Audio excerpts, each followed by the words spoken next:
Are you down for that? Well, no. I seen you on the telly. Yeah, new series, yeah. Well, I didn't hear it now. What? But you were on the pub. Oh, But they couldn't have the sound on. here. There was people trying to enjoy their evening. They couldn't be putting that on. Shit. Dougie Loughlin was there with Denise, who was enjoying a battered cod. In the pub. You know Denise enjoys a battered cod. She does like a battered cod. So they couldn't be putting that on. But it was on the background. Looked good now. Yeah, it was good. It was going Looked well. good in fairness now. Getting good ratings. Anyone shoot you? No. In America? No. Just thought you'd be a candidate now. For a shot? Yeah. Jesus, no. Did you ever get shot in the cold? I was never shot. Oh, Jesus. Well, if you like the pain of it, but if you are going to get shot, which, let's face it, the way you're going, It's a good chance, yeah. you could get one. Yeah. But make sure it's a warm day. Right. Everything hurts more in the cold. Okay. Right, just keep that with you. Keep that with me. Right. Now, on a lighter note, Saudi Arabia. Oh, Jesus Christ almighty. Let's get a bit of news. Noel's news, right? You're a regular kind of guy. Like, if I was to ask you, where do you think would be the worst place you could possibly hold the Winter Games? Bar Tip Town. Possibly Saudi Arabia. Tip Town, where it's winter all year round. Yes, the Asian Winter Games will be held in Saudi Arabia, a country known for its snow, fun-loving atmosphere, and acceptance of foreigners.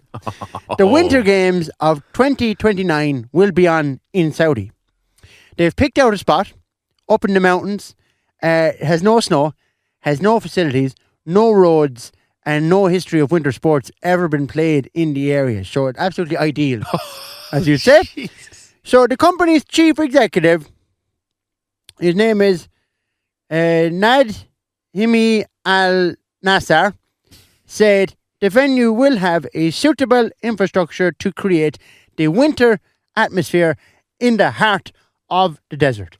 What, they're going to have fake snows? Yeah. Even I couldn't make this up.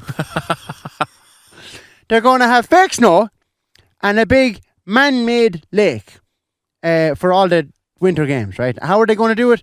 I have no idea. But I had an idea. Right. Do the winter games somewhere else. Somewhere where there is snow falling out of the fucking sky. That's a clever idea. It's just a thought now. Yeah. It's a bit extreme, but stay with me, right? But I think if we put our heads together, we could do this. Wow. Do it somewhere else. Also, their human rights record is like, Paddy Fong's penalty points. It's like the backwater of the Co-op. A grey area. Okay?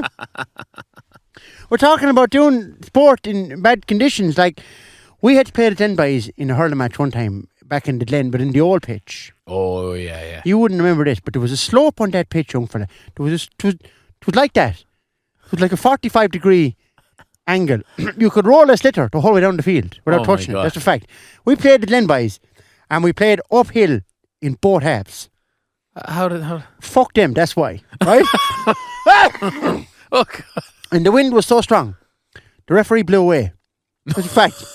He landed in the next town, and he had to get the bus back. Oh, my God. Meanwhile, the game's still going.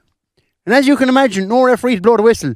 Lads were starting to let fly. There was fellas Scabby Nelson that day. Scabby Nelson. He was wing back, and he kicked the wing. He was wing forward. He kicked the wing forward down the hill, and your man didn't get back into position till half time. There was that much of a slope in the hill.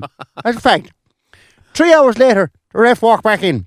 We were still hurling 90 up the hill. Now, since the referee left, there had been no score because both sets of goals blew down. One landed straight in my head. 40-foot steel post. No way. 40-foot steel post. Bang. On my head. Luckily, I was wearing my cap. Other than that, Could have been dead. I was dead. No quid about it. I'd be dead. Stone dead. That's a fact. Your cap saved you. Yeah. Magic of the cap. Scabby was right for him that day.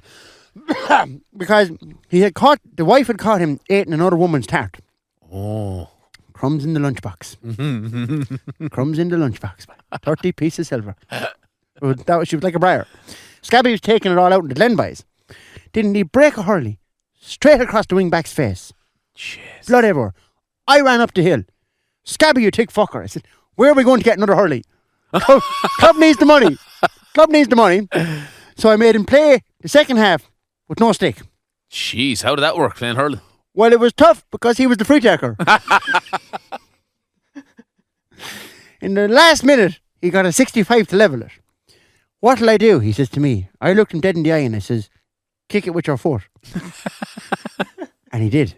No way. He ran up to it. And Jace, he drew a boot on the ball. And it only went about 5 yards. And it was a big schmozzle. And in hindsight, I could have took the free. Or any of the other 5 forwards. Or I could have given him a end of a hurley. Yeah. To level it. Now, the big schmozzle broke out. Dick Duggan had been eyeing me up all day. And he was full back. And I was midfield. I couldn't get up the hill to fight him. But you know, when you get the eye off Dick, you're in trouble. Right? Big row broke out. I ran into the schmozzle. I was looking for Dick. And Dick was looking for me. Now the ref came in to calm it down. And I said, hey, don't come between the man and his dick. And as I always say, they all want it. Till they get it. Till they fucking get it. Dick went down. Dick went down. At this stage, middle of the schmozzle, we're still a pint down. Oh, man. Now, full forward that day was the Cake O'Brien. We were the first team ever to play a 2-man for forward line. That's a fact. The Cake was too big to run. He'd be turned down inside in the wheelbarrow. And the corner forward used to push him around. Now, in the midst of the big row, I took a brief rest from baiting lads. Right. And I drove the ball up the hill to the unmarked corner forward. Because there was 3 lads marking the Cake. He was that good, was he? Unbelievable. He was the best man to ever hurl out of a wheelbarrow. So the unmarked corner forward wins the ball. Hand passes it to the Cake. The Cake turned up in the hurley. And he calls the corner forward. Come in and push me into the goal, right? So in they went. Slow and steady up the hill. The ball in the hurl in the hand, and the hand of the Cake, and the Cake in the barrow, and the corner forward pushing the barrow, and the Fort Lynn boys marking the corner forward at this stage. And they're all going up the hill. It was almost 90 degrees straight up at that stage now. Jesus Christ. The hill was bad up at that end of the field. The Cake got close enough, and the corner forward, he said, turn the wheelbarrow around. Turn the wheelbarrow around. He turned the wheelbarrow around. And the Cake boy, well, he stuck the ball in the back of the net. No way. Yeah, well, he was wheeled over the line. Yeah. But it was on his hurley. What a score. There's no one else could have done it. Unbelievable. Only the Cake. And we won the game. And then we all rolled back down the hill into town. And we all shook hands after it. Did you? Yeah, but it was only a friendly. But they got a new field for a finish. All right. And I think the Asian Winter Games could consider doing the same. Get new pitch. Get new pitch. Oh, unbelievable, no.